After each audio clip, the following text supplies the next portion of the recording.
Now here we go again. Hey, look, the chocolate baby got nothing wrong, go tell your friend. Yes, I'm putting my family first just like I should.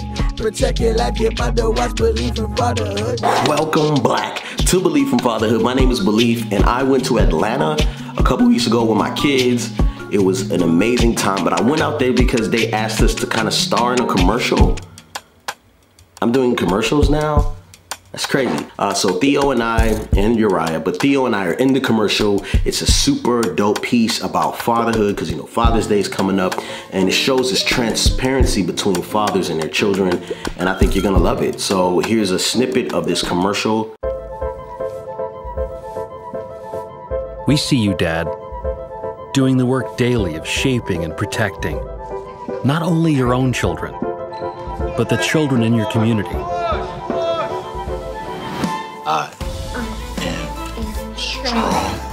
At American Family Insurance, we're honored to be your protector, your champion, your insurance. We did this commercial with American Family Insurance, and it gave us the opportunity to come to Atlanta. If you have not heard of American Family Insurance, I would definitely check them out. So we were out there in Atlanta doing this Father's Day commercial, and I have a couple friends who live in Atlanta, so I was like, let me hit up the homies and see what's popping. I hung out with Ezekiel Azanwu and Preston Perry. Now, these two men are people I look up to heavily in just the Black fatherhood space, and they're both spoken word artists who are amazing, amazingly talented, and they are great fathers and great husbands. And so we had this conversation that was so authentic and honest. I think you're gonna love it. This is a 3-part series. I wanted to discuss what I wish I knew before I became a father. Preston discusses what it's like being a Black father in America. And Ezekiel discusses the ups and downs of marriage after you have a kid. It's a fire series, 3 parts. They're on 3 different channels, but I want you to check out my conversation now. And then afterwards, I would encourage you to go check out the other videos because these two men are so dope and the discussion we have is so honest. And you'll get to know some things about me that you've never known watching these other videos. So check it out. I've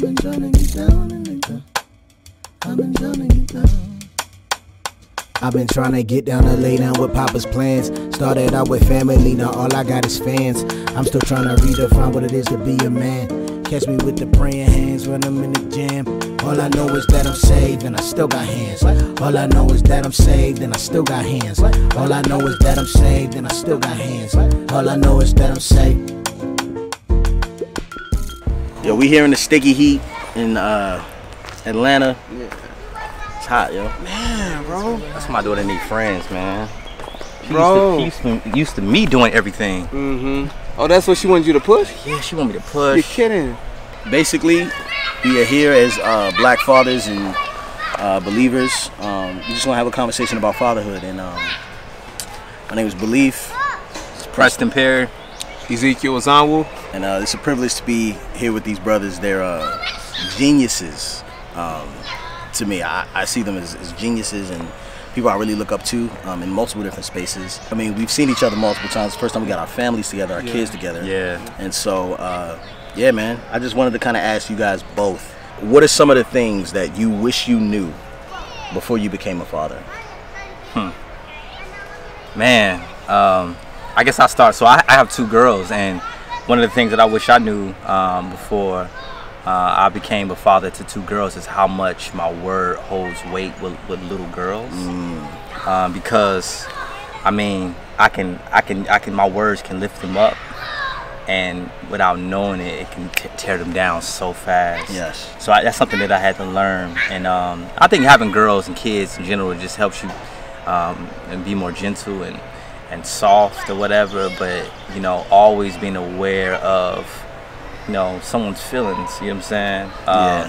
Yeah. I said some things at first to my daughter Eden, who's 4 now, and I had to learn, like, oh, I can't say it in this way. I have to, like, you know, say it in this way. So that's one of the things I wish I knew. But I feel like everything is a learning experience when you become a father. So yeah. You learn as you go. There's no manual for this. Indeed. So. Yeah, I piggyback on what you said. Yeah, absolutely. You want to be sensitive to the feelings. But I realize, man, not just watching what I say, but watch what I do when I'm in my child's presence. My oldest daughter, like, she has a photographic memory, and everything I do matters. Yeah. I mean, road rage. the things you do when you, as a single guy, you know, road rage is okay. When with your wife, you like, don't do that. But when with your daughter, her heart's beating fast. She's like, Daddy, oh my gosh, I can't believe you rolled down your window and you're about to say something. And I'm just like, okay. So I realized, man, these kids are watching. And not only that, like my girls were really easy to raise. Like my 3 girls, they're super cooperative.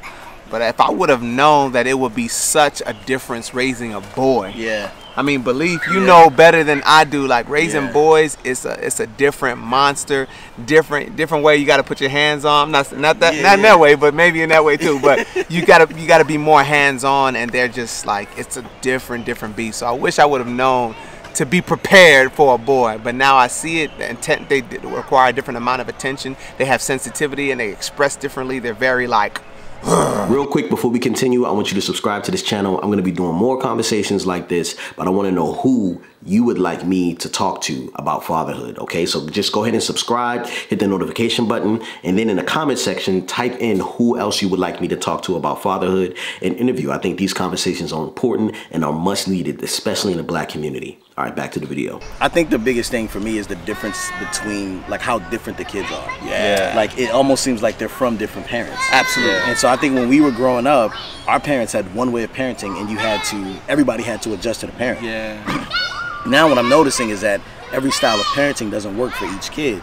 So I have to adjust the way I approach each kid differently as a father, you know what I mean? And so I think that is kind of like interesting because like I feel like God, like, you know, where he meets us where we are, and he communicates with us as we should, like, because he knows us individually, you know what I'm saying? Yeah. But even though it's still like he's still who he is, you know what I'm saying, never changing. But all my kids are different. The boys are really rough, but I think it's also in a different style when they are in certain orders, you know what I'm saying? So the first one I feel like is way more cautious normally. They're just cautious because we coddled them because they were our first, you know what I mean? The second one is completely oblivious and off to me, you know what I mean? Like falls down, gets right back up, on to the next thing because you know what I'm saying, we already know that the kid's not gonna die if they fall, you know what I mean? So I had my first girl, and I will say that it has changed me to the core. It does something to you that just makes you like, it makes you soft. You know what I'm saying? Yeah. I became like a little buttercup when I first had Eden. You know what I mean? And it's crazy because Eden is more like me. A lot of people see my wife and think that she's like really hard, but she's actually sensitive. Okay. So Eden is kind of like more like me. Like she's sensitive, but not that sensitive. She get over things fast. But my 1-year-old, who just made one yesterday, she's really fragile. More fragile than Eden. So just Eden made me soft, but my second daughter, she's making me even softer. I can't even raise my voice. Like even when we raise our voice and we're just laughing, she looks and like she's just so, you know, fragile. So yeah, it just made me a different person. Like I look at things differently.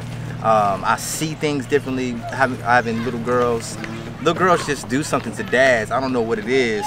They just do something to dads. It's crazy. Yeah, it's like it's an attack on you. You know what I'm saying? That's a good description. It's an attack on like your emotion, like your well-being. That's not yours. Get away. Thank you. It like hits you like the reasons I cry. Like if I was the younger me, I'd sock myself. You know what I'm saying? Like I just walk because I'm just different. Like it's low-key embarrassing, but I feel like it's supposed to happen. You know, like we're supposed to have that level of like that touch that's like, oh man, only your daughter can like make you feel like that. Yeah, and I just think it's amazing how God balances out in that way, because I think he's sovereign in giving us kids, but I think he's, you know, super sovereign because he knows what you need. You know what I'm saying? Like he knows that I needed girls. That's like, good. He knows that I needed girls because I grew up in this super like hyper masculine culture, and just, you know, so girls, I needed that. If I had boys first, I think that I wouldn't have learned how to be soft and wouldn't have learned how to be, you know, more intentional with my words. I need that. Maybe my next one will be a boy. Maybe God like, okay, now you can have a son, my child. You know what I'm saying? But I needed girls. Do you feel like you needed girls?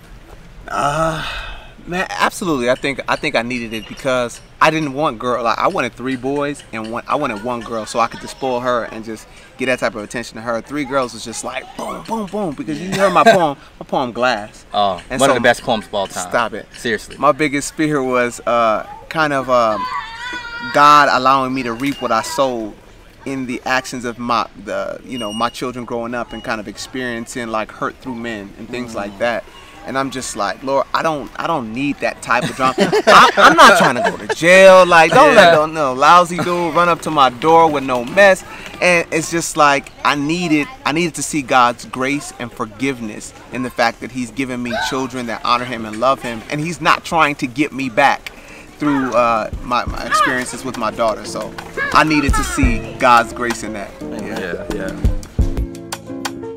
I've been trying to get down and lay down with Papa's plans. Started out with family, now all I got is fans. I'm still trying to redefine what it is to be a man. Catch me with the praying hands when I'm in the jam.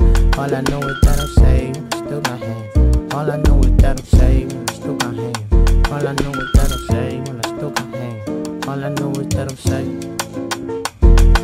I know some stepdaddies who go harder than fathers, and a lot of baby daddies who go harder than all us. And a lot of children gotta deal with manhood, and they own they broken hearts for like broken records. They come from broken homes, I break a bone to show you not on your own. I come from where you come from, don't you know you're not alone. I know it's sad that you grew up home without a dad, and let me be the proof that you can be more than you had.